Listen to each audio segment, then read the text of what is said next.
So, anyone get up to anything yesterday? Welcome to the Blue Monday podcast.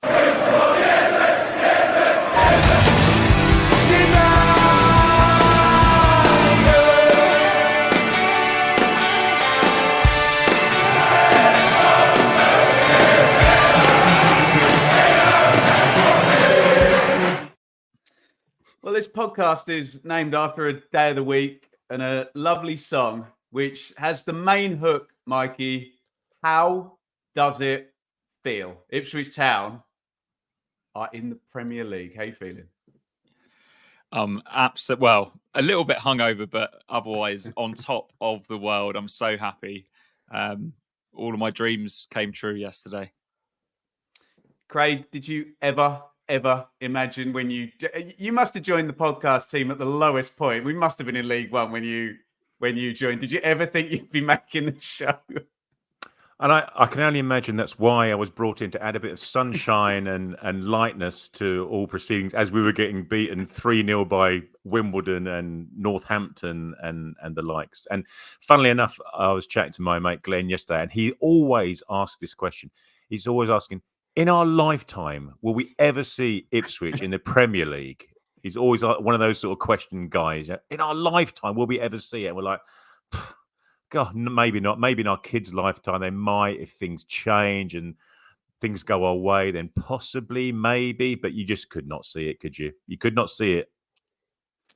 Huge thank you in the chat to Richard Howenstein, $20 there on the, I don't know what sort of dollars they are, but we'll take any kind of dollars. Very, very kind. If you're watching live on YouTube at the moment. Look, Mikey's going to drink to you for that one there. Did that really happen? My liver hurts. I think Mikey can relate. Richard, I heard Daniel Farker saying Leeds needed more midfield players like Sam Morsey. Was Craig kind of brought in League One was he brought in to be the streetwise Sam Morsey type? Yeah. What, the old pop master over there? 100%, yeah. Definitely. I'm trying to figure out when the results picked up. Was it about the time you joined, Craig? We'll need to dig that one out, check the stats out. You and Seb, I think, joined similar time. We'll figure that one out. But yeah, I think so too. I think the name you're looking for there, Rich, is Kieran McKenna. Yeah, yeah. I'm not giving any credit to any.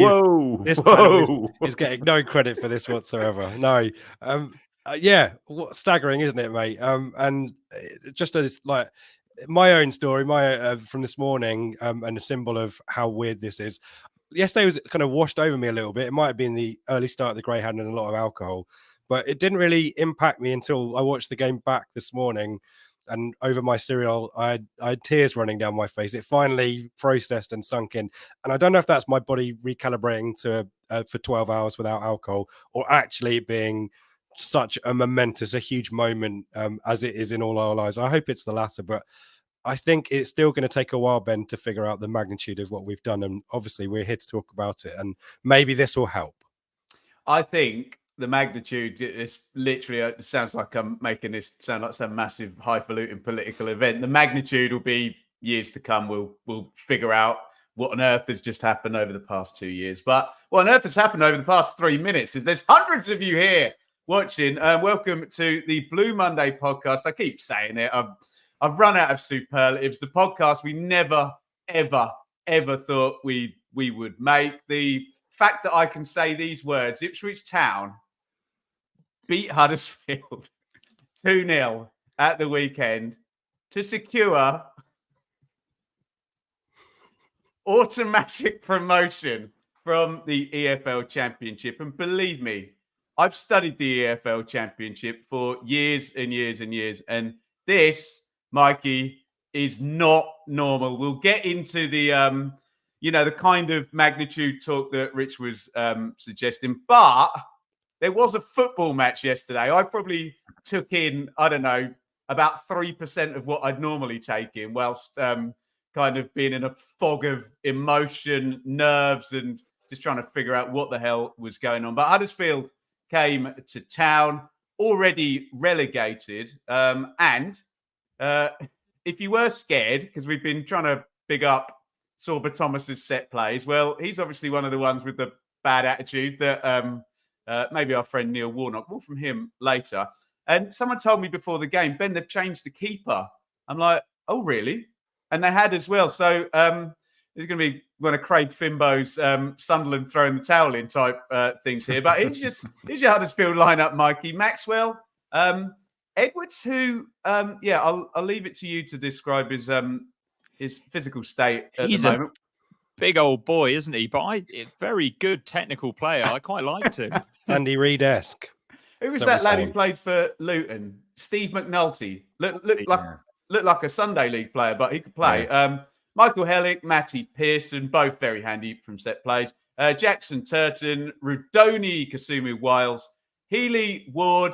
Mikey, I tried to say, there's goals there. You know, Danny Ward is wily. Hellick's got loads of goals from set plays. But before we get there, we're just going to say a huge thank you to Gord, 22 Canadian dollars, $1 for each year away. Brilliant. I love that. From Newmarket, Ontario. Thanks for providing some community for those around. Thanks for all the super chats today. I'm sensing a bit of a thank you theme, and we really, really appreciate it. Anyway, Mike, I've been trying to ask you about the Huddersfield 11 for about 3.5 minutes. Go.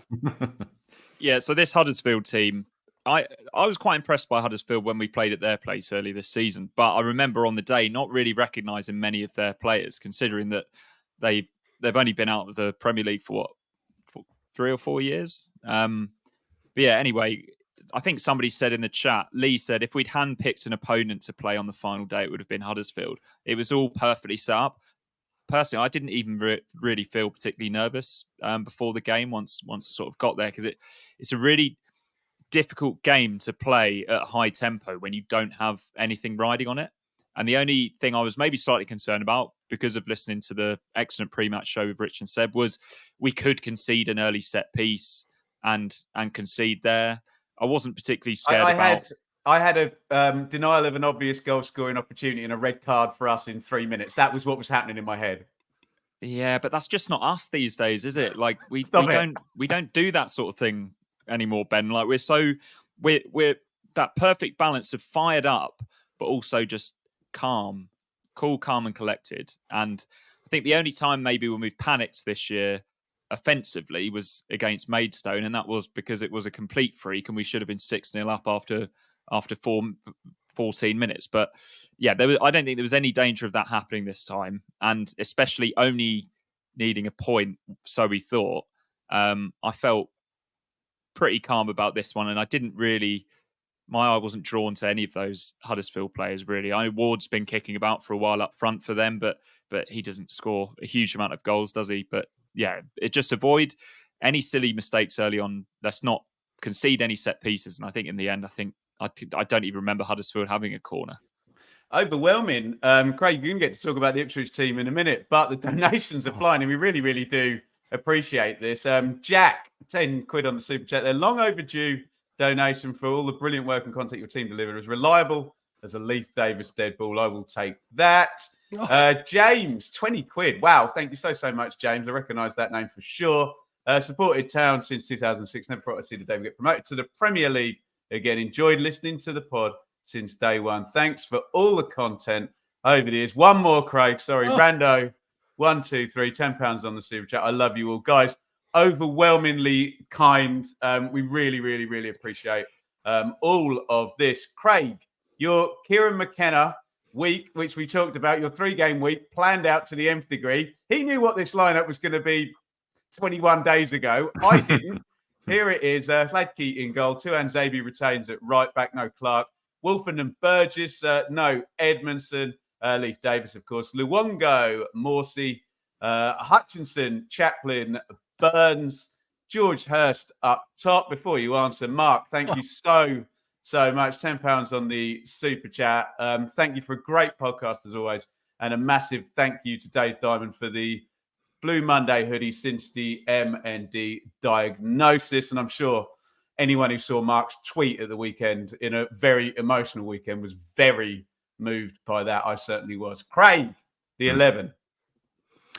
Yes, there were some thoughts and people's views on the lineup in the Telegram chat, as we always tend to have pre-match about who's in, who's out, and there were a few maybe left field choices. Potentially Sarmiento would play, Broadhead more, but at the end of the day, if everyone's fit, you could pretty much pick that 10 of that 11, maybe Twanzebe Clark, but tried and trusted, hang your hat on these 11 players to get the job done, wasn't it? As Mikey said, in terms of not having any sort of panic or any situations about things that may go wrong. You knew that Kieran McKenna would, at the end of the day, be going back to Chaplin, be going back to Hurst, be going back to Burns, be going back to Luongo and Morsey in midfield, even though they played during the week, etc., etc. So, with everyone being fit at this stage of the season, which in itself is pretty miraculous, you could pretty much guarantee what that team was going to be. So, no real shocks. And I say, as things transpired, things pretty much played out as we sort of expected it would be, I think, once the game kicked off. Rich, you can come in a minute. Paul, $9.99 on the Super Chat for the Premier League mic covers or whatever. You do realise who Mikey works for, and we get them for free anyway, so don't you worry about that. I did get quite excited when I saw that. I was like, yep, that's something I could steal from work.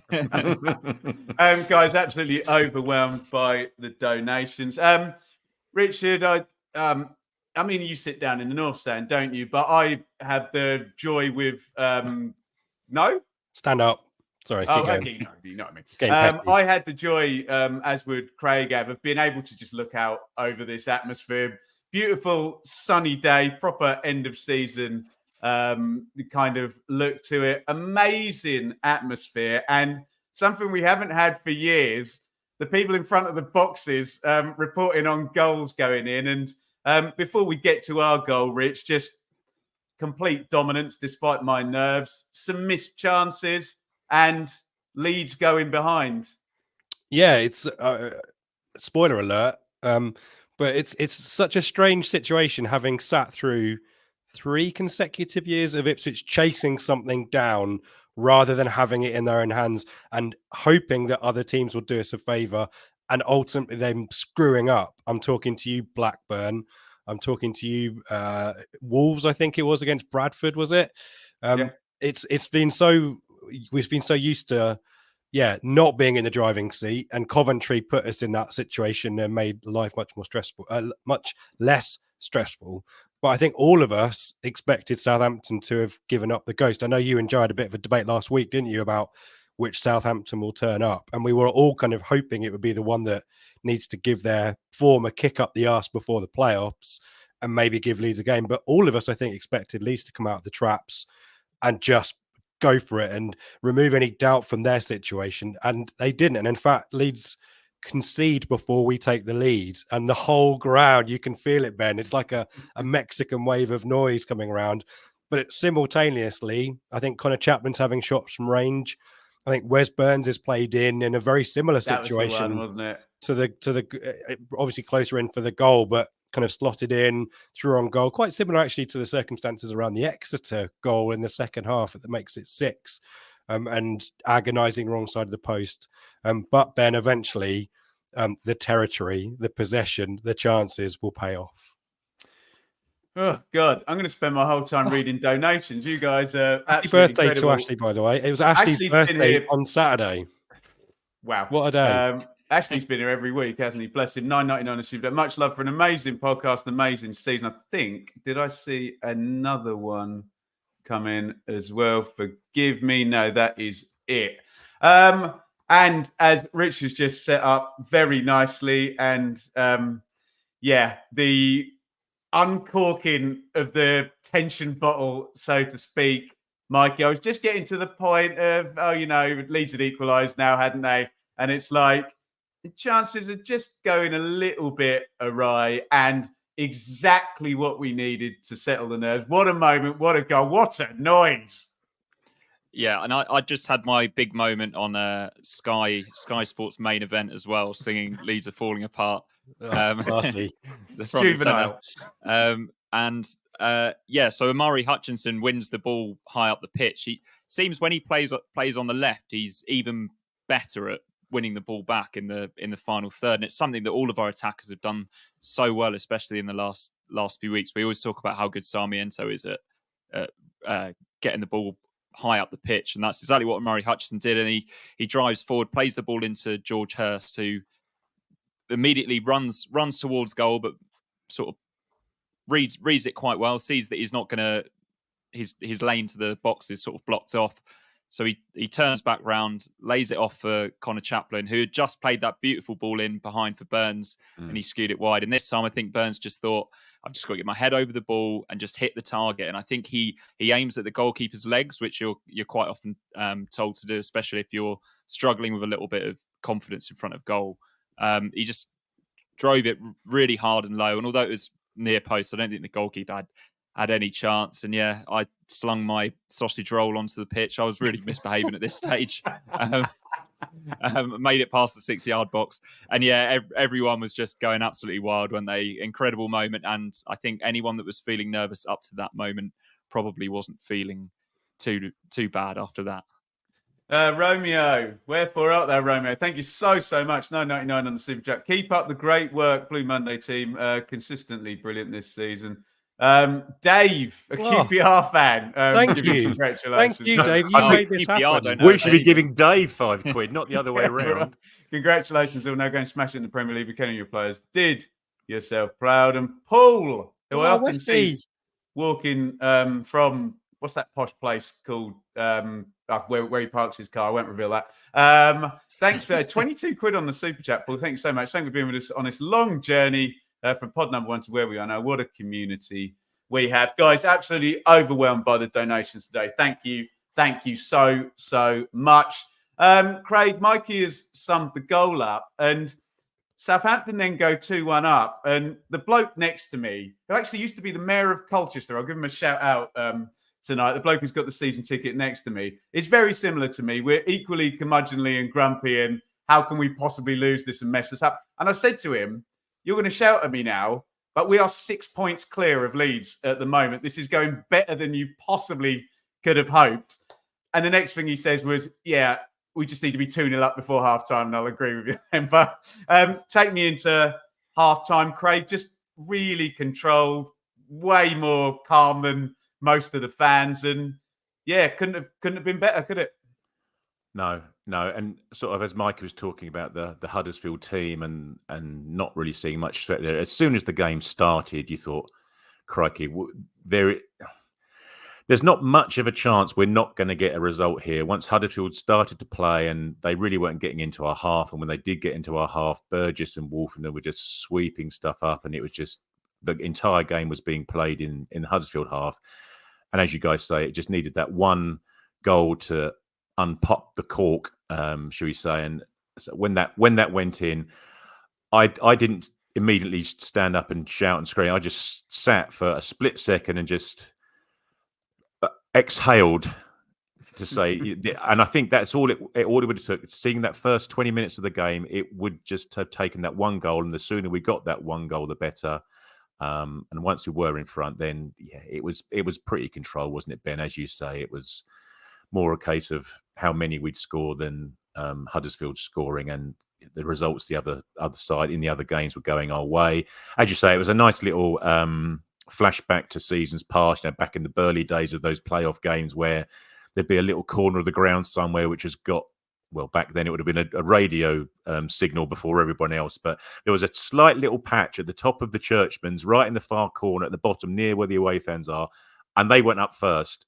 And it was, as you say, from there, it was like a ripple effect, the little pebble in the pond, and it just, echoed around the ground. It was fantastic to see from my vantage point. But yeah, there was no real threat from Huddersfield, even from set pieces. There was no real threat at all. So in terms of handpicking an opposition, we couldn't have wished for better. And it's just more a case of just controlling the game, as Mike says, as we tend to do, and seeing it out till half time, then seeing how many goals we could get. Yeah, I wasn't having that. You couldn't handpick an opponent narrative. But I am having it now. And everyone who said that was very, very right, wasn't it? I tell you what, I would like to have handpicked, and I said this when I took my seat for the second half. After speaking to the great David Diamond, who is missing in action somewhere, we'll figure out where he is somehow. Curry's, isn't he? I think. Oh, I've got no idea. I'll find a new laptop. Rumbelows. Fax machine. Tandy. that goes off at 7:05 p.m., 8:05 every Sunday night. Poor old Dave, he's not here to defend himself and he's getting absolutely buried. But hey, we've just been promoted to the Premier League. Rich, you just wanted that second goal to go in as soon as possible. We had lots of kind of fantasy discussions in the Telegram. Who gets the goal? Amari Hutchinson gets the goal. Yeah, the man for the moment. I just need to take us back very quickly. Again, the chat about Huddersfield pre-match, Brighton Writer becoming a little bit of a Paul Cook demolition man. Rodoni gives the ball away for the goal and is immediately substituted, by the way. In terms of having a very public slap backside, I don't think it gets any bigger than that one in a game which really doesn't matter for Huddersfield. So he was not in the mood to muck around Brighton Writer. But frankly, just after the second half, when you want to get that second goal, Ipswich step it up. And it's no coincidence that the ball is broken up and won in midfield by our fearless leader, Sam Morsey, just peerless, would walk into any other championship team and maybe walk into a good chunk of Premier League teams. Doesn't need to now, he's in ours. And the person, Ben, whose game has raised the most, I think they talked about it on Sky, the kind of trajectory of his season, eased him in, didn't they? McKenna knew the game plan, scored the goal away at Southampton, but I think was then back on the bench the next game. McKenna's eased him in, and to this point now where he's such a huge player for us. We saw it at Hull, and he's so calm. He knows exactly what he's doing, heads the goal and hits the shot early. Maxwell a little bit unsighted, gets a hand to it, but it's not enough. You think keeper should do better here, Ben? We all do, Rich, but who cares today? I'm trying to big up Amari because I think it's a great goal. Maxwell probably should do better, but it's the relief is there now because any doubt about a scruffy set piece goal, us having a bit of a brain fart, which of course now after the fact was never going to happen. Everyone was confident. I don't know why I wasn't sleeping for 5 days. I should have known exactly what was going to happen. But the fact is, until you do it, it's not done. But Amari gets the goal, and what a kind of a bookend for particularly the last few months of how important he's been for us. If we can keep him even bigger, and a great celebration to go with it as well, Ben. I think that's the most hang time he's got on one of those. It was big, wasn't it? Billy, who looks like a Chelsea fan, welcome. Congratulations, Ipswich, back to the Premier League. Is that Cole Palmer, Mikey? We look forward to going against him next season, but that is not a conversation for today. We are looking back today. Reading Tractor, £10 on the super chat. Wow, this is just unbelievable. We should give some stuff away, Ben. Let's give some stuff away. We will do later. Streaky, 25 quid another one on the super chat. Lee on Sea Blue, another. Nice. We'll buy David I'm a laptop with this. Thanks for keeping me playing all season. It's the best town pod by far. Thank you so much, Tim. £10 on the super chat. Thank you for all your hard work over such an incredible season. I think Streaky's got a message there as well. My wife, thanks you for spoiling her Sunday nights for these last few months. Guilty. Mikey, let's be honest, the game was rubbish after the second goal, wasn't it? It was let's just shake hands on this and get this done. When they brought Karoma in, there was we gave the ball away a couple of times, didn't we? And there was a kind of little lull, which sort of takes us up to this Game of Thrones entrance of the police where can someone hum dun dun dun dun dun dun, that sort of thing. But it was all just done. I think everything had stopped at Elland Road and get to the final whistle and let the celebrations begin, right? Yeah, it's funny, isn't it? Because you wait all your life to have this moment, and then you're kind of wishing it away, aren't you? Because you want to get onto the next thing, which is for a couple of us getting onto the pitch. But yeah, it was a bit of a non-event towards the end of the game. Christian Walton came on, which was nice bit of symmetry there. Because obviously it was Sladkey that came on for him against Exeter last season. Walton. Pardon? Has to make a save. Yeah, he did. He did make a decent save. I don't think he gave the ball away either with his feet. Yeah. Bit of nifty footwork at the corner flag, yeah. Can I just talk about that quickly? Because that is the most ostentatious 3-yard side foot pass. He was like, I can play out from the back, everyone. I could have been doing this all season. Look at this 3-yard pass. Whoosh, away I go. But we love you, Christian Walton. Sorry, Mikey. You managed to get interrupted by all of us then. Continue. It's all right. Karuma had a decent shot. that went just over after some really sloppy play. But yeah, just at this stage, just trying to work out the route onto the pitch. And I think you could tell that I think it was really well policed and stewarded. I don't know if that's a word yesterday. I think they made it quite clear that they weren't there to stop people getting on the pitch. They were there to try and get people onto the pitch safely and getting other people out of the way where they needed. Because obviously there would have been a few fallers yesterday, unfortunately. But what I saw, everyone was picking each other up. Mike as well. Hooper, you could see, told the two captains a fair time before, I'm going to go this much longer. Then before the last kick, he was like, right, we're blowing. If you want to get yourself off this pitch, Huddersfield players, you can. Sorry, let me just do another couple of donations. Thank you so much, guys. Nick, £5 on the Super Chat. Thanks for putting up with us and providing content when it was grim. So pleased to see you really enjoying yourself. Can you tell we're enjoying ourselves? Elliot, thanks all. Telegram and these pods have massively enhanced my ITFC experience. Lovely to hear. This is for Rich to buy some nails and a hammer for picture frames rather than command strips. And Craig appears to be waving some command strips. Seb called that an omen. If you didn't watch the pre-match show, that picture fell off the wall, the UEFA Cup final programs. And Seb said, oh, I hope that's not some sort of omen. It's like, oh, cheers, mate. Thanks very much. That wasn't in my head, and now it bloody is. But no, it went straight back up on the wall afterwards. I don't think they can be linked. I'm pretty sure they can't be linked, mate. You're right. Butterfly effect. So, Craig, final whistle. Try and give me your emotions, because it's weird. It's not something that happens suddenly, is it? Getting promoted. It's something that's happened over 9 months or even 2 years. That even if you wouldn't have believed it was ever going to happen, as you know, gradually. It's like it getting dark when you're outside. You don't really notice it happened, and then all of a sudden it's dark. How are you feeling at full time? I was about 30 seconds before full time. I was making my way downstairs from the upper tier of the Pioneer stand, making my way downtown to the bottom. Unbelievable. I don't even know what that means, mate. So come on, Popmaster. What year? Come on then. And I want you, and I need you. Right. And I would walk. Michelle, so Branch, I was making my way downstairs basically to try and get on the pitch, and as you say, the stewards were helping people onto it. They weren't helping me on the pitch. It took me about 5 or 6 attempts to get on the pitch, because where Dave sits, the barrier is quite a lot higher than it looks from above. So I was very much like, for the older viewers, Gordon Strachan in the 1986 World Cup, after he'd scored against West Germany. He went to do a celebration of jumping over the sponsors board and couldn't. And that was pretty much me. So, yeah, by the time I'd got over, Oscar was up near the North Stand. And I was going to say, I bet Oscar didn't have any problems getting over that, did he? No, while I was Dick Fosburying over the advertising hoardings and falling on my backside, yeah.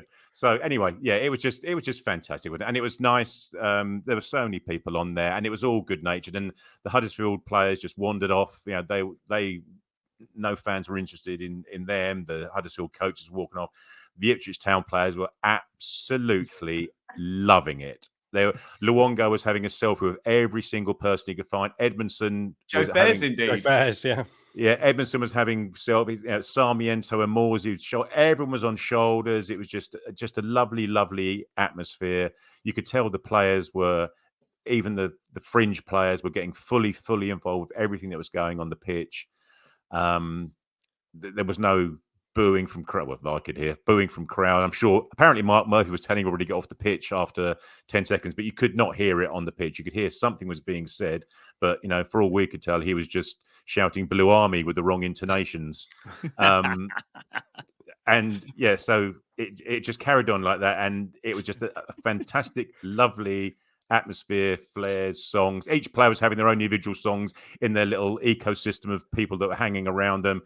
Jeremy Sarmiento was singing his own song at the top of his voice, draped in an Ecuador flag. Yeah, it was just a great time to be. And I say, having been on the pitch at Oxford '92, having been on the pitch for Portman Road in 2000, it was just nice to have those experiences again. And for everyone, you know, it's a very strong possibility. I was of an older demographic on the pitch at the time, but it was nice for those kids, 20-year-olds, 30-year-olds, whatever it was, to have that experience to go forward and grab a bit of grass and stick it in their wallet, grab a bit of grass and stick it in their wallet, and keep it there as a keepsake for years to come. Rich, what a moment. Yeah, and it's funny how Craig had quite a difficult route to it. I mean, the North Stand lower, there was a gate. Queues forming about 10 minutes beforehand. All the stairwells were full, but I was the second wave, and it was really polite. And we just kind of strolled out. The gates were open out. We went, and the great thing about these moments is the strangers that you hug, in the stands for the goals, and then you meet your mates randomly in the pitch and hug them as well. The songs, you end up in front of different bits of the stadium, and it was just brilliant. And yesterday was kind of a day for the likes of Craig's boy Oscar and that kind of stuff. I was there 99, 2000, 91, 92, just about remember. I remember fans actually sitting on the pitch and protesting in 93, 94, Craig, I think, we're giving out. So it's nice to have a pitch invasion that is, proper. I think a few people a little bit conflicted last year about the Exeter one. I'm not going to begrudge anyone to celebrate a success, but getting out of League One kind of felt like getting back to par, getting back to level, rather than what we've just done, which is getting back to the top table in the pyramids and doing it in super quick style with a team that is just fashioned from this quality team from League One. 8 of the 11 yesterday on Saturday played against Exeter. It's not like we've demolition manned our way through the Championship. Rich, signings from Fleetwood, Accrington, players disregarded, Salford, players disregarded by Middlesbrough, whatever Neil Warnock had to say to me the other day. Yeah, carry on, sorry. No, and this team is now part of, it's last season kind of enshrined them in our hearts. Obviously, huge love for Kieran McKenna, but to see them go through this season, 46 games, to actually get quite a lot of, people looking down their nose at us and saying, lucky Ipswich Town, 96 points, 1 point behind Leicester. There was potentially, there's a situation where we go for the title yesterday. If Leicester have dropped 1 point before they play yesterday, this team is just brilliant. And I assume the next half an hour of the podcast is us just paying huge, massive homage to Kieran McKenna, who is an absolute freaking genius, isn't he? Let's be honest, who's masterminding this. But the ownership, all there yesterday, Mark Ashton, all of these things have to come together at the same time to produce this kind of result. Kieran McKenna, vital, of course, but he's been well backed at the right times. The community stuff builds the momentum in the stands as well, in the community, the goodwill, Bennett. And yesterday, it all comes together. The jigsaw is finally complete. And just to add in what you say, I'd already gone before I got to the game, and I said in my vlog, I drove down to see my dad. So my dad lives Belsterbrook Hotel, there's Belsterbrook Hotel mentioned, and I promise, the amount of kids, they weren't going to the game; they were just playing out on their bikes, just running around in Chantry and down the bottom. Beautiful, there, isn't it? All wearing Ipswich shirts, and it was just, my God, what a turnaround, Ed. £23.24. I like that. I like that a lot. Very clever. What an unbelievable season. Thank you so much. Come on, you Premier Blues. Thank you so much, Ed. Oh, Fitz. Unbelievable. What a legend. 19.99 on the Super Chat. Guys, thank you so much for these donations. Thank you for all your efforts over the past years. And I must thank you more for telling me what happened in the match yesterday, because I can't remember. Sounds like the bits I know. Premier League hangover here. Love you guys. Ben, just quickly on Bits' Twitter, there's a fantastic video that he shot at 7 a.m. this morning, walking past the curb hasn't bar. Been to sleep yet. Oh no, it isn't him. He's commenting on like the state of the town centre after last night. It looked like an absolute war zone. It's already it was cleared up really quickly, and you have to give huge, massive credit to the council. By the way, they came in and they had a team. They put a tweet out as well, kind of not in relation to Bits one, but thank you to the folk who cleared up, because it was a bit of a party last night. And also we need to shout the Greyhound. Heaving it was, Ben, pre and post match, but Dan and the team there worked really hard, and again made yesterday special.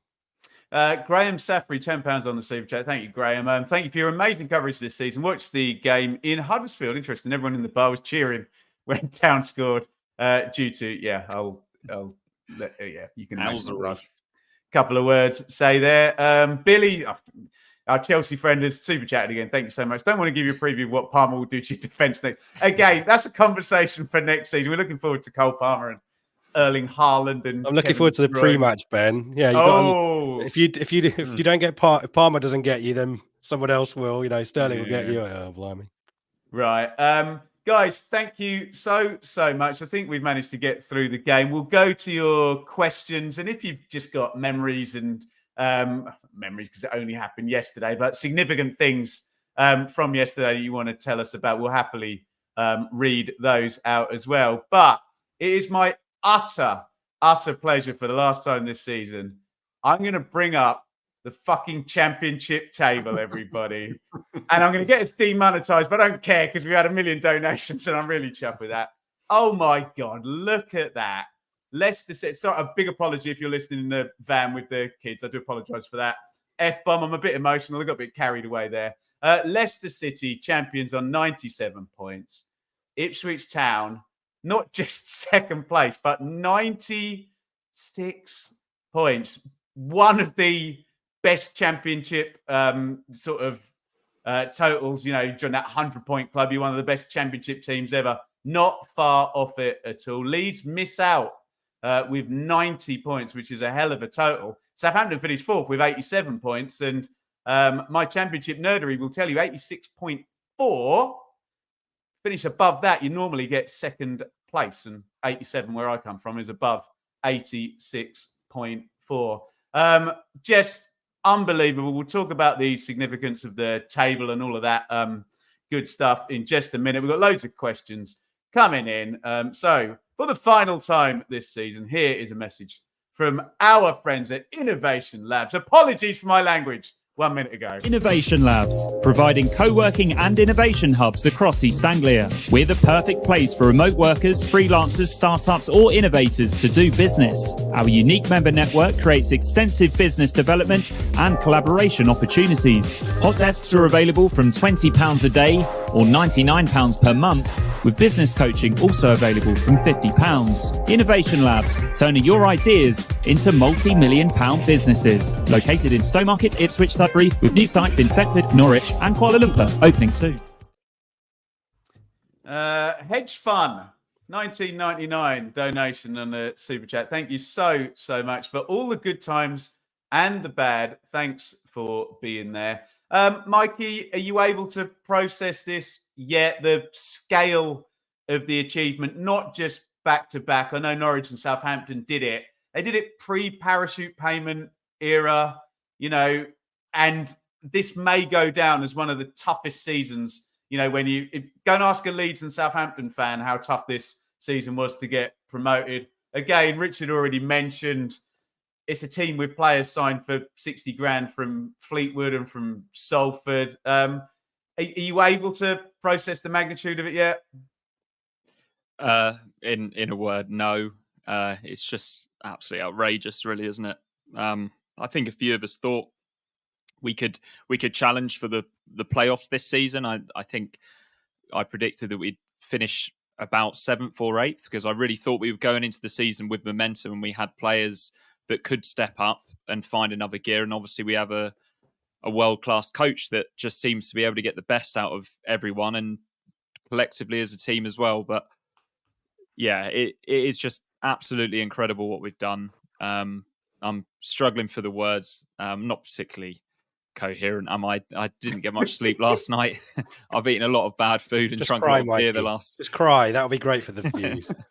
I cried pretty much the whole way back home to Surrey earlier, just trying to process it all. But yeah, I'm still kind of numb. Craig, your thoughts? Well, in terms of the magnitude, I think the magnitude might hit us once we slap in our first £20 million bid for some unknown Colombian midfielder or something along those lines. But Kieran McKenna pointed out himself in one of his post-match interviews yesterday, in that the interviewer, I think, was asking about, this tussle that you've been having with the 3 parachute teams. And he pointed out that the other 2 teams that are in the top 6 are West Brom and Norwich, and they are also benefiting from parachute payments. So it's not just the 3 teams that we're fighting against. It's the other 2 teams that we're fighting against who've also, got financial benefits on top of us. And let's say once you look at that, and some of the guys have been pointing out in the chat in terms of the points that we've gained in the last 2 years, it's just the number of goals that we've scored as well in the last 2 years. I was chatting to TalkSport earlier as part of the things that we do for them, and that's one of the things I mentioned to those guys is that was it 101 goals last year, 92, is it 93 this year? And as we said earlier, our top scorers got 13 goals. 2 of our 2 top scorers got 13 goals each. It's not as if we're reliant on one flash in the pan, Daryl Murphy striker scoring all of our goals out of nothing, from the edge of the box, hitting half volleys into the bottom corner. They're just a team that has gone toe to toe with teams in the Championship, having sort of steamrolled teams in the second half of the League One season. We've now gone toe to toe for an entire Championship season with teams with better squads than us on paper, and scored multitudes of goals and earned a multitude of points. It's just absolutely remarkable. What is remarkable is your kindness, guys. I've got another few of these to do. Martin, who's a solid Telegram member as well, isn't he? Thank you for your brilliant work, chaps. Great day and evening in the Greyhound yesterday. Still trying to decide where 2022-24 ranks. We're going to get there in 5-10 years' time, aren't we? In the all-time list of club highs alongside 61, 62, 78, 80, 81, 91, 92, 99, 2000, 2000, 2001. Thank you so much. Mike, I think I might need your help pronouncing that. Yana or Yane? Yane. What he said. Thanks, you guys. The podcast made the dark years so much more bearable. Just quality every week. Greetings from Finland. 20 euros from... Say it again, Mikey. Janne Salonen. Thank you. Veronica, a staple in our Telegram group, $9.99 on the Super Chat. Thank you so much, everybody. Richard, I'm trying to be objective because I study the Championship, and Luton was really special last year. I don't want to denigrate their achievement because it opened up beneath them, and we ended up with Coventry and Luton in the playoffs, and Norwich and Watford choked the year 1 parachute payment. And as Craig mentioned, West Brom were on year 2 last year as well, and a massive load of choking. I think what Luton did over maybe 8-10 years is sort of comparable to what, it's different with us because maybe we shouldn't have been in League One in the first place. I think what Sheffield United did that particular season as well, I know they didn't go back-to-back promotions, is a similar story, and really innovative tactics, really hard opponents. That season they got up in 18-19. But Reading, 106 points, I guess you've got to talk about. I'm struggling to think of any greater Championship stories than this. No, you're right. And I think a lot of it, again, comes down to essentially a rookie manager, isn't it, in Kieran McKenna, and the indisputable style of play. I mean, how many years on this podcast, to your credit, to Dave's credit, did we talk about the complete lack of identity, of patterns of play that we've tried to use to get success, particularly in League One? Kieran McKenna, high pedigree coach, of course, through Spurs, through Man United, but his first managerial job in his first full season, promoted off the back of 13 wins out of 14 to get us out of League One. And to not have had to change a huge amount, I think we've become a little bit more direct at times, more progressive, but those patterns, the passing out through the back, through the thirds, the one-touch passing, the triangles, etc. The identity has been there since day one for Kieran McKenna, and to get that accelerated success off the back of that is huge credit for us, and I think makes this achievement even greater. We haven't gone kind of one-dimensional. We haven't gone looking for a Murphy. We haven't had to rely on a striker to bag 13 goals to 30 goals. To Craig's point, our top scorer, maybe second is he as well, Broadhead, are number 10s. We haven't got a striker who's scoring the goals. The goals are shared amongst the team, and for that, I think that rapid a progression, I think makes there's just so much to like about it. I guess we're going to be biased, aren't we? But I think you're right in terms of the history of this club as well. The fact that we've been out of the top flight for so long. I don't know if this is the longest, but I think that's context as well, and how badly we tried to get back, and finally we have. Guys, I'm so sorry. The chat's moved on by about 7,000 chats. Can you put your questions in again? Because they might have got lost at the top. And I've got another few donations. Thank you so much, George. Haven't been able to go to a game since September 2020. I've been an avid listener, watcher since 2016-17. Thanks for bringing me close to the club again. Do you know what baffles me as well? People came up I've got so many people lovely came up to me yesterday and said hello. And the people that come up and say, I started listening in 2020. And I'm like, there's 5 years of the pod before Don't that. go back. Don't go through the back catalogue. Eric Hitchmo does a donation guarantee tiers. Depends if I can get any of this Beer 52 stuff. Beer52.com/Bloom. If I can get any of that over to Mike. Nothing quite like McDelivery, Ben. Okay. Does a donation guarantee tiers. Fantastic pod as ever. Tom and Ben in Sheffield. Aaron 2024. Love that on the super chat. Is this our first Saturday 12:30 win under Kieran McKenna? I've got no Wimbledon. idea. In the cup, we won. Sorry, we won in the cup against Wimbledon. We did mention that in the pre-match. Didn't want to go there, but yeah, we have had middling results in the league. But I think we beat Exeter last season away on 12:30 kickoff. So we did have one victory, albeit in the cup. I've been starring question posts, by the way, Ben. If you want to go into the stars, yeah, let's have a look. Should we give some tickets away to the best? Yeah, go on. You do that. You do that, Rich. Well, you can watch back our interviews with Neil Warnock, who spoke to us because he's going to be at the Ipswich region in June, 7th of June, Friday, 7th of June, to be precise. And as a thank you for all the super chat, I think we feel we should probably give away the whole theatre, but we unfortunately don't have access to do that. We'll give a pair of tickets away to the best question. We'll get that sorted afterwards. But yeah, a couple of tickets for the best question that we get tonight for the Neil Warnock event. So there's something back. We by the way, just while we're doing plugs and stuff like that, we have about 3 print giveaways on our social media as well. So head over there.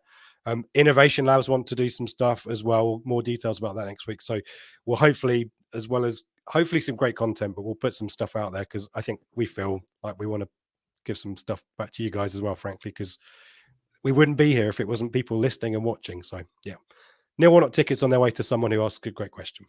And I'll buy a beer for the lucky winners, Rich, but not in a pub, not in the theatre because they're too expensive.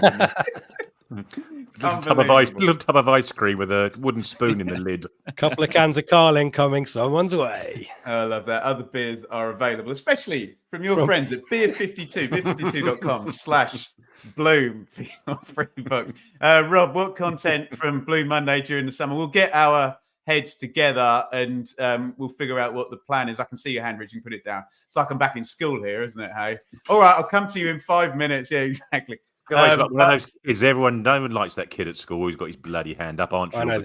I know. I'll throw to him then. Away you go. At the very least, we did this last season, so I suspect we'll do it again for symmetry. We did a 2-parter season review, and we also did end of season awards as well. So I suspect those shows will be. I think we quite like a break, but I suspect that the first of those will probably be next Sunday. Because remember the years, Rich, where we used to do a season review and people would actually have Ipswich fans listen to the actually have a go at us in the comments. Don't do this, guys. No one wants to hear your season review. We watched it. We don't need to come back. It. You know, I don't need to go through the pain again. If only Emma Hughes could have stayed fit, Ben. Tom Eddie. Oh dear. Craig, most important substitution of the season. Harness at Birmingham, Sarmiento versus Saints. Your thoughts? Yeah, it's interesting, isn't it? When you start, a few people today were asking me about games and what's the best game you've been to and most memorable moments. But you sort of look back and think, God, if we'd have won there, but then as Streaky says there, you just think about that Birmingham game. It's like pivotal moments, isn't it? When you're down and out, when you're not playing very well, and to get points from seemingly, nothing situations, and that harness. Well, you did forget all about it. The turmoil that Birmingham have been through.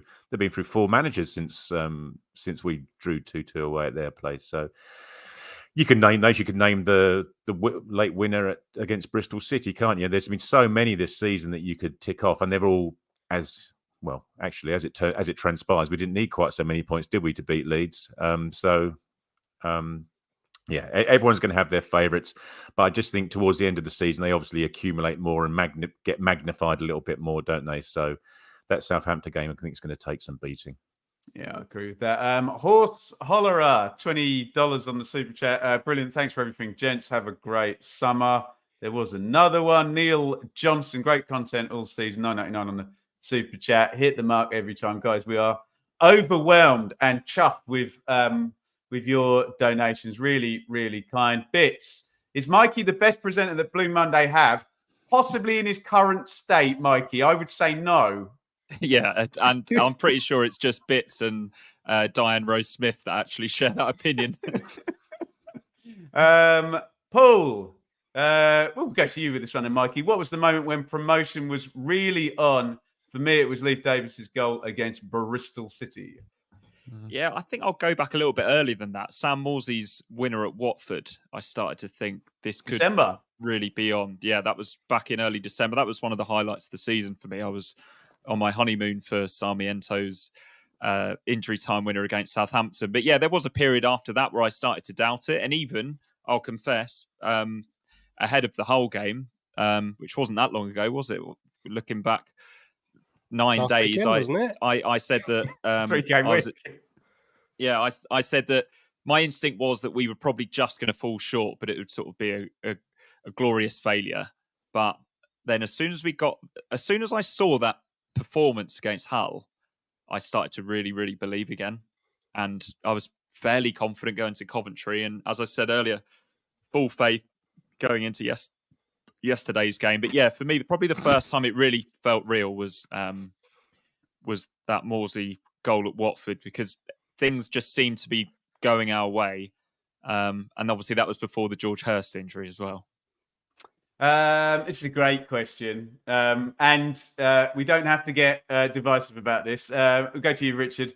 Have this set of players already surpassed Burley's team in fans' affection? So when you talk about this comparison, Rich, you've got a team that won at Wembley and then finished 5th in the Premier League versus a team that have done back-to-back promotions from League One up to the Premier League. Affections is beauty's in the eye of the beholder. There's maybe an argument that what McKenna's done was harder than what Burley did, although I don't know when you factor in the 5th place in the Premier League. It's a great debate, and I feel privileged to have seen both. Yeah, as we keep saying it in relation to what we've achieved, the Premier League is so much more different than it was 20 years ago. That 5th place finish, I don't think probably may not happen now. Team going through the playoffs and then getting into Europe. The money has just changed everything. As with all things, it's an age thing. Everyone has their first Ipswich Town team that they love. I was a bit too young to figure out the beauty of Steve Whitten and his pinged crosses. But I know that some of our learned colleagues, there he is, some of our learned colleagues absolutely had a scrapbook and all sorts about that. But Burley's team was my team. And I think it's okay that you don't have to compare. It's apples and pears comparison for me, Ben. And there's a lot. We can still love the current team, but also love Marcus Stewart, Matt Holland, Jim Magilton, Jamie Clapham, Tony Mowbray, Richard Wright. We don't have to put them up. It's not top trumps. It might still be fun though.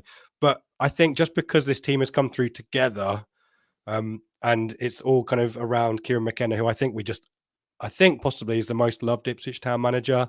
Certainly since, I think sadly for George Rich, Burley, I never thought anyone would overtake Burley for me. It is and now, I've got to have a long think about this.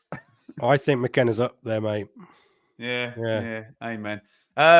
Aaron, we can all give a one-word answer to this. Which away fixture are you guys most looking forward to next season? I mean, for me, Luton Town, if they can stay up, Luton versus Ipswich in the Premier League, given where I live and the fact I think I've seen that fixture in about 18 different forms, but as a Premier League game, that would be the one for me. Mikey? Sorry, this isn't one word, Ben, so I'll just say it really quickly. It would be nice to play the final game at Goodison Park. Oh, that would be nice. Goodison Park, but also with my family ties, Crystal Palace as well. Oh, I love it. Craig? Yeah, I'll go for City then, shall I? My old man's a Man City supporter as it goes, so amazing. I'll go for that one. Richard?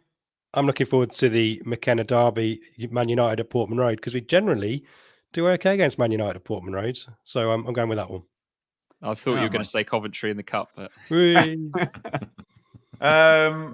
Martin, most improved player this season. I mean, we'll go chapter and verse on this, but Richard, off the top of your head, Burgess. Craig? I'll go Hutchinson. I know he's not our player, but just as Rich was talking about earlier, in terms of that upward curve we've seen, just to go from quite a callow academy player who, when he got the slightest touch was falling over and pleading to the ref for a free kick, to being the guy that's tracking back and kicking people and winning the ball and starting our attacks. I think it's been pretty phenomenal, and also will put us in a good stead for future loanees should we need them. People know they can trust us with their players and improve them. Mikey? I'm going to shout out Axel Tuanzebe. I think he's really matured in that right back position. And just to avoid repeating Rich and Craig, I'm going to go for Ladke. Just an incredible trajectory. What an unbelievable Ipswich Town career he's had. Literally unbelievable. That's one of the many ridiculous stories that go into this season. And, I've discussed this with people. They're like, Ben, you haven't had any injuries this season. I'm like, hey, really?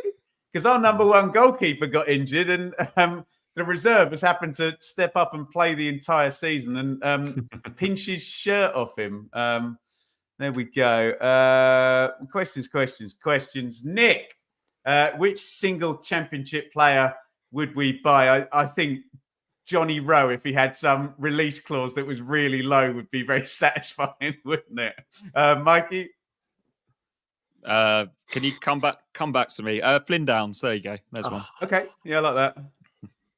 Great. Yeah, that was going to be my choice, actually, to be fair, but I'll go for an equivalent Ben Sheaf then, if that's I just think sorry, Rich. Damn it, I went for Coventry as well, didn't I? I just think we just need maybe a little bit more oomph and steel and pace and aggression in that middle of midfield. Somerville. I'm joking. Walker Pete, Howard Bella seems like there's a link there as well. Ooh, yeah. We do need to have a dispassionate conversation, don't we, at some point about squad for next season. I don't want to do that now. Not today. Yeah. No. Yeah, well, let's just quickly talk about that, because in my vlog, I felt moved to talk about Caden Jackson when he came on, Craig, and I think people agree with me on the pod, described that transfer window as the most disastrous in the club's history. And I've written Caden Jackson off many, many times and thought we overpaid for him and had our pants pulled down. And in the biggest game in 20 years, when he needed some legs, who did he bring on? Caden Jackson. And listening to him speaking to Radio Suffolk, may have been his last appearance, but along with the Ladke story, Craig, it's another ridiculous story in this squad, isn't it? Yeah, you're calling him a cockroach, aren't you, Ben? Basically, that he just outlasts everything, regardless of all the nuclear explosions that are going on around him. He's still there, running up and down the right wing. We don't know. Let's not talk about it now. But what was quite nice was after the game, as and when I watched the Sky coverage back, and fair play to Sky, they put an awful lot of coverage to us, didn't they? Post-match, just went on and on and on. They were interviewing everyone they could find. But Luke Chambers was quite excited, wasn't he? Luke Chambers was absolutely bloody brilliant, I thought. Yeah, he was. He's class. He is absolutely just made for that job. David Prutton needs to look behind him, I think. But Ashton was great, wasn't he, Craig, by the way? Ashton's 2 minutes. He was. Yeah, and I made that comment in the Telegram. If people want to grab that, 2 minutes from Ashton, where we all know what he can be like in certain bit hyperbolic, shall we say? But that was just in the amount of adrenaline must have been flying through that bloke's veins and body, and pound signs possibly as well. To be that calm and collected and just spell things out and the plans for next year, etc. I know we're all reassured by the ownership model and the guys that are in charge of the club at the moment. But if you're not, just take a look at that for a couple of minutes. But the point I was going to make is in terms of McKenna just speaking to the players as they were coming off, having been hoisted on fans' shoulders for the previous half an hour. He was still chatting to people that were coming off and having real, proper, in-depth conversations with all of them. Twanzebe, he was chatting to for ages and gave him a little kiss as he went off the pitch. And it's just going to be such a horrible conversation for him to have. And I appreciate they're all grown up, so some of them probably know that these conversations are coming. But as a group of players to have exponentially grown together and had so much success together over 2 years, they're not conversations that any of us would want to be part of, I don't think. Aaron, thank you so much. 19.99. I don't even know what to say about these donations today. We really, really, really do appreciate it. We understand how new media works and that you listen to the show for free, and we're happy to give you this for free. But if this is the kind of tip at the end of a very, very good season, we really appreciate it. Been following you from day one as a London-based supporter. It can be very lonely out here, and you've made me feel part of a wider ITFC family. Brilliant. Thanks for all you do. Let me take this one, and then I'm going to get your thoughts on Kieran McKenna. This is following me around this lottery thing, isn't it? Sean, who in the playoff lottery, sorry, Ben, would you like to join Ipswich and Leicester? You would imagine that the team that would be easiest to finish above in the Premier League next season would be West Bromwich Albion, given the sort of financial state there. And Craig mentioned they'd come off the parachute payments, big loans offsetting those in the first 2 years. Real trouble before the takeover there early this season. Do I think they'll get there? Probably not. But from a tactical point of view, give me -10 for Leicester and West Brom, and perhaps our chances of survival. It's not a conversation for today. We said we're looking back on a brilliant season. Guys, I really don't want to be that podcast and get into hyperbole and Richard used the word genius earlier, and it's actually getting to that point now, isn't it? This must be the hottest manager in English football right now. Richard, just talk about Kieran McKenna, because it does feel like, and Wes Burns kind of reflected on it in his interview yesterday, it does feel like a lot of these people are nowhere near a Premier League footballer until Kieran McKenna. Yeah, and if I'm a Ipswich Town squad member, that gives me hope for next season as well. And I'm sure Kieran McKenna will want to give faith to the players that have backed him and given results for him as well. I think probably the biggest, David Pratton mentioned this on Sky's coverage. Kieran McKenna's not going to come out and blow his own trumpet about what amazing work he's done. He'll be the first person to pay credit to the players, to talk about the supporters, the ownership, and that kind of tells you everything about the man. I think probably, Ben, as much as we can talk about his tactical acumen, I think you get the sense what a great person he is, a people manager. There's times in all of our lives where we work for and work with in our jobs, just people that you want to be around. They bring out the best in you, and Kieran McKenna is doing so much. Entertainer. Yes, friend first, boss second, and that's what you want.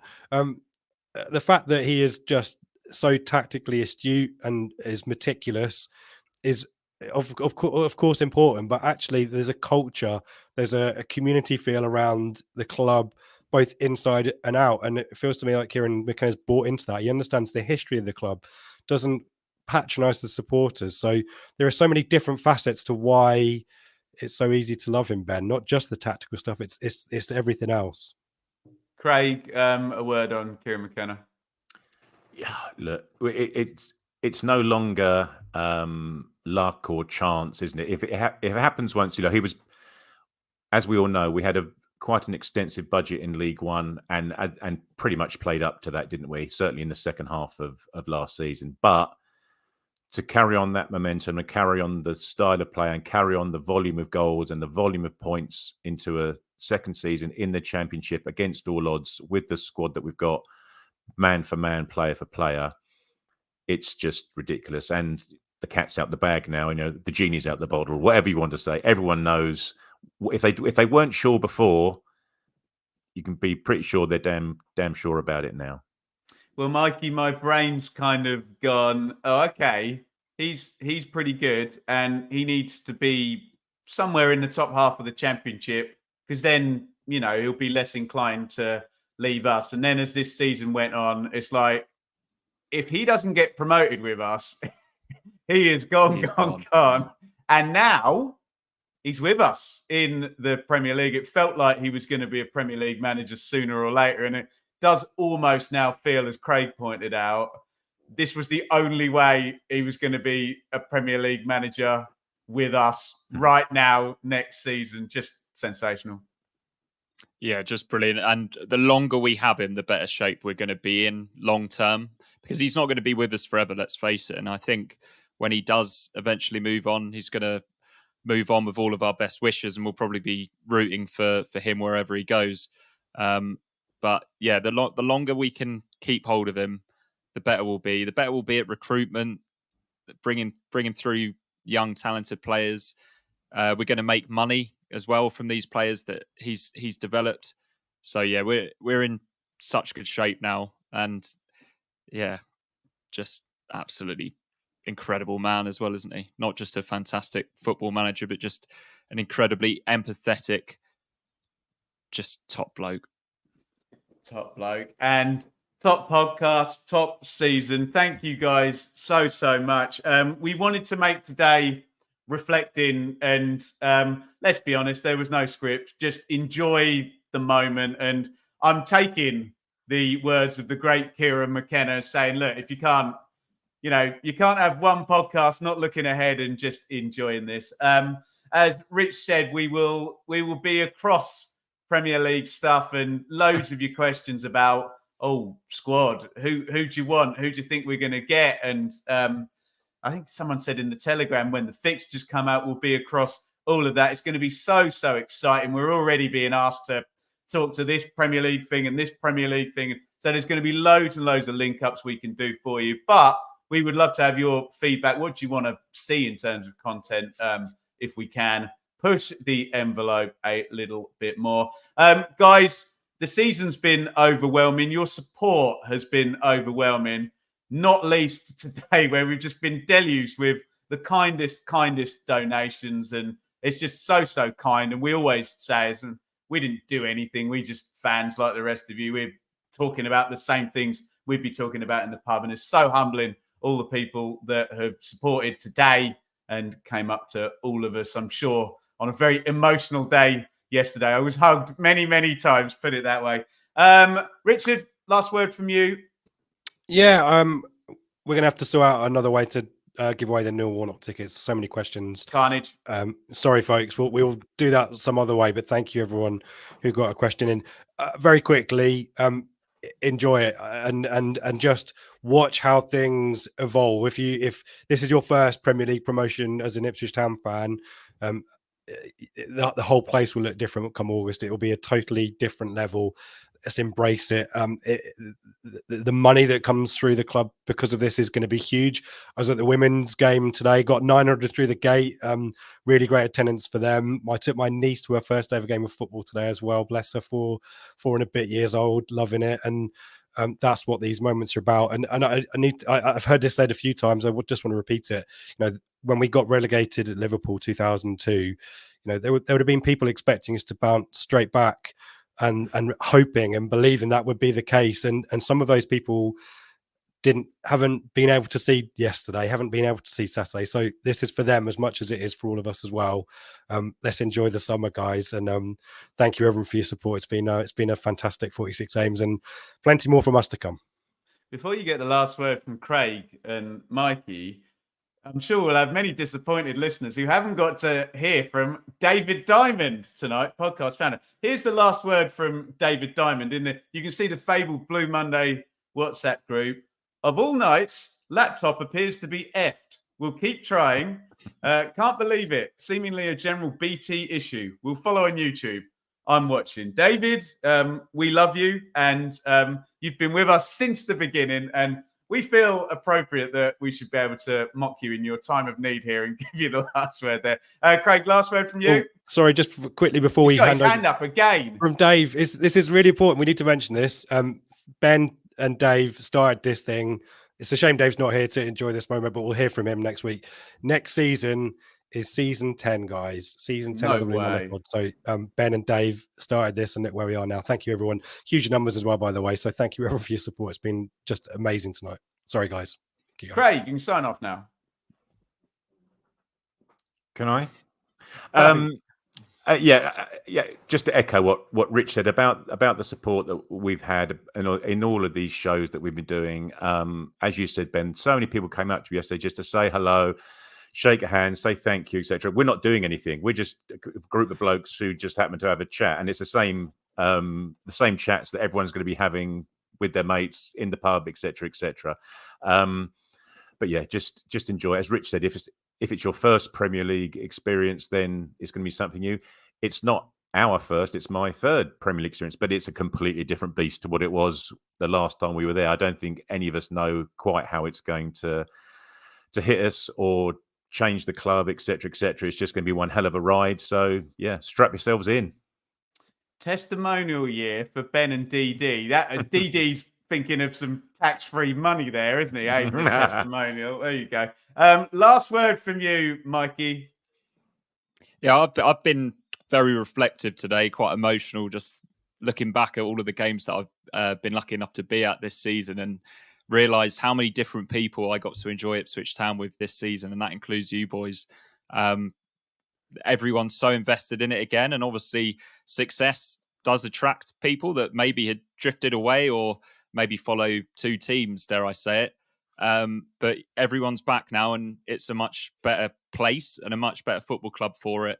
I also want to thank Ben for getting me involved in this podcast a few years ago when I was struggling to find people to talk about Ipswich with, and I thought, oh yeah, maybe I could join a podcast. And yeah, I've made some excellent friends along the way. And Rich, you do such a fantastic job, all of the organisational side and the tech side, and you're a fantastic podcaster as well. It's brilliant to be on with you. And Craig, Joe, Dave, Seb, I really enjoy your company as well on the midweek shows and on the flagships. And I love all of our viewers and listeners. We've got such a fantastic fan base, and they're so energized at the moment, and it just makes me so happy.